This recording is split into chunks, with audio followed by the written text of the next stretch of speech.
Hey everyone, welcome back to the channel.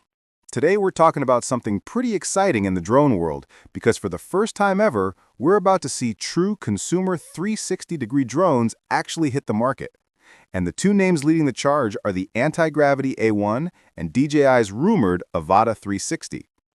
For years, if you wanted real 360 aerial footage, you had to rely on attachments like the Insta360 Sphere. It worked, but let's be honest, it wasn't as clean or as simple as having a drone built for 360 from the start. Well, that's finally about to change. And the timing just got even more interesting because the Antigravity A1 launch date was moved up. That means it could actually land before DJI's Avata 360, possibly becoming the first true 360 drone regular consumers can buy. Before comparing them, it helps to understand what makes these drones special. They're not like the usual models with a single forward-facing camera. These are designed to capture everything, literally the entire environment around the drone in one flight.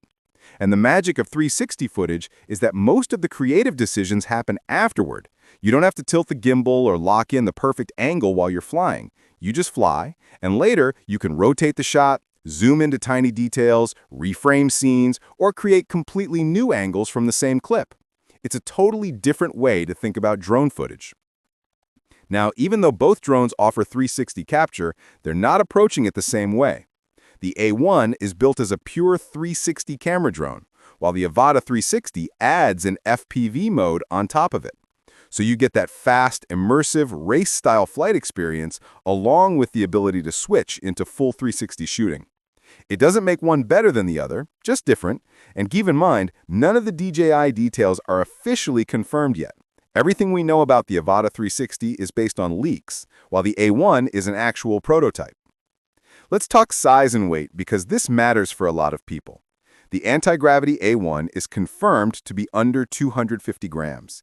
The Avata 360 is also expected to come in under the same limit.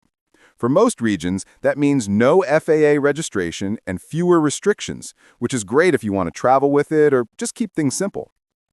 Now, when it comes to the cameras themselves, the A1 uses dual fisheye sensors on the top and bottom to capture the full sphere.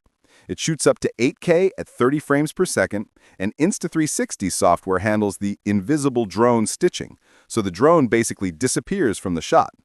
The Avata 360, at least based on the sensor leaks, looks like it might have the edge in image quality.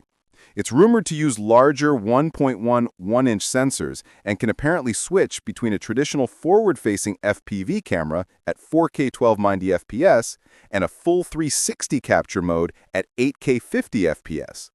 If true, that gives it way more shooting flexibility, especially for creators who want both cinematic and high-energy FPV footage in one machine. Battery life is another interesting area. The A1 is expected to get around 29 minutes of flight time, which is impressive for a sub-250-gram drone with two cameras. The Avata 360's leaked battery capacity suggests closer to 25 minutes. Not bad at all, especially for something capable of FPV-level performance, but still a bit shorter than the A1. The control systems feel very different too. Insta360 is going with their motion grip controller and vision goggles, which are designed to be really simple and intuitive, more like pointing where you want to go. DJI, on the other hand, sticks to its classic ecosystem. You can use their motion controller, their goggles, and even a standard stick controller if you want full manual control. So DJI gives you more options, while the A1 gives you something that feels more plug-and-play. And finally, the pricing.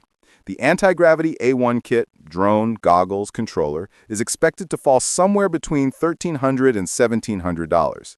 The Avata 360 leaks hint at a starting price of around $999, though it's unclear what's included in that base bundle. So DJI might come in cheaper, but we won't know for sure until the official announcement. That's everything we know so far. As both drones get closer to launch, the picture will get a lot clearer. And honestly, it's exciting to see real 360 drones finally becoming a reality. Whether you want the simplicity of the A1 or the versatility of the Avata 360, 2025 is shaping up to be a huge year for aerial creators.